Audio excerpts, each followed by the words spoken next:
Bismillahirrahmanirrahim. Suratul Dahr. The time, also known as Al-Insan, the man, or the human, to give it a gender-neutral form, like we're going to find gender neutrals and qualitative plurals. But this chapter, along with Surah 32, is a great practice for the dawn prayer on Friday. In the name of Allah, the Beneficent, the Merciful, surely there came over humanity a time when he was nothing that could be mentioned. Surely we have created humanity from sperm mixed to try him, so we have made him hearing, seeing. We have truly shown him the way. He may be thankful or unthankful. Surely we have prepared for the disbelievers chains and shackles and a blazing fire.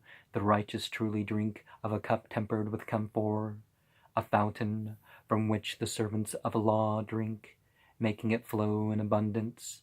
They fulfill vows and fear a day, the evil of which is widespread, and they give food out of love for him to the poor and the orphan and the captive. And they give love, in spite of love for it, to the poor and the orphan and the captive. We feed you for Allah's pleasure only. We desire from you neither reward nor thanks. Surely we fear from our love. Surely we fear from our Lord a stern, distressful day. So Allah will ward off from them the evil of that day, and cause them to meet with splendor and happiness, and reward them for their steadfastness with a garden and with silk, reclining therein on raised couches. They will see therein neither excessive heat of sun nor intense cold, and close down upon them are its shadows, and its fruits are made near, easy to reach, and round about them are made to go vessels of silver and goblets of glass, crystal clear, made of silver. They have measured them according to a measure, and they are made to drink therein, a cup tempered with ginger, a fountain therein called rapid flowing, and round about them will go youths, never altering in age.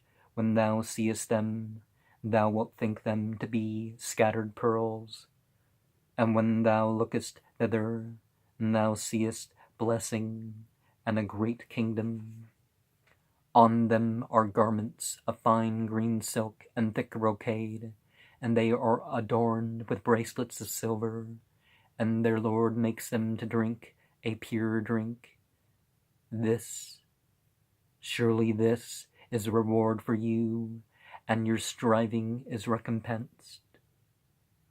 Surely we have revealed Al-Qur'an to thee in portions, so patiently wait for judgment of thy Lord, and obey not a sinner or an ungrateful one among them, and glorify the name of thy Lord morning and evening, and during part of the night adore him and glorify him throughout a long night. Surely those who love the transitory life and neglect a grievous day surely these love the transitory life and neglect a grievous day before them. We created them and made firm their make, and when we will, we can bring in their place the like of them by change.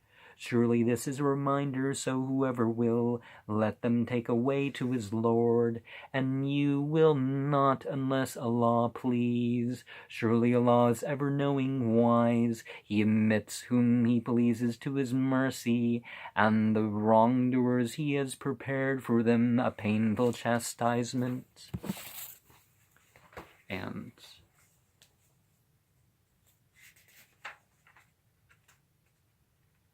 you know, the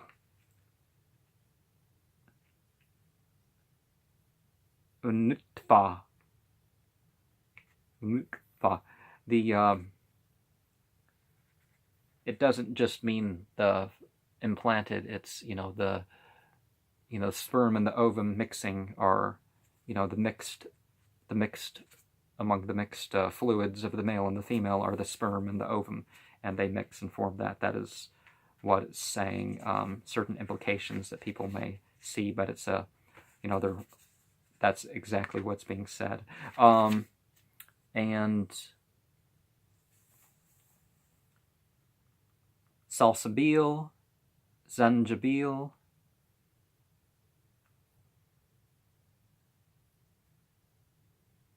okay, what, 228. Well, some say it's clove, but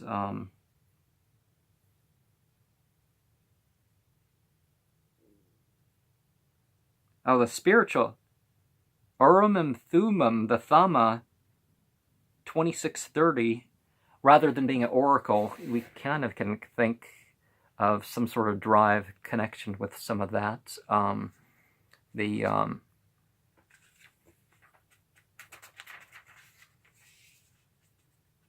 The Quran in portions, that's the part. Because Muhammad learned 5 verses to start with, and he learned various, one verse, part of a verse, whole chapters that take an hour to say. These were learned at different intervals. The Quran came down, but did Muhammad memorize it and bring it forth to the people? No, it took 23 years for all that to happen. So the people obviously had a chance to see various context of this as it went along. And not nearly as grand, but I've had experiences where I come and I've memorized things that I would have never memorized outside of a mystical experience, like when I got exposed to something and I ended up chanting it in, you know, 343 characters and other things like that. And sometimes it's been like I've been exposed to whole books and dreams and or spiritual places that I've seen in a vision, but you know, I may have only picked up very little, but my mystical ability is not like that. I've never came back with anything like Quran. I've never came back with more than a couple pages worth of information. It's like, how did you learn? You go into the cave and you meditate and all that with the people and you contemplative reading and all that, and then you say so it's like, how do you learn all that? It's like, that's just what it is. And sometimes it's just something that's like, yeah, I could have said more. It's like, well, I want to be careful about being accurate. And that's the whole thing. You don't overreach and say, oh, well, what's next? It's like, well, this is what is. This is what was of the spiritual experience.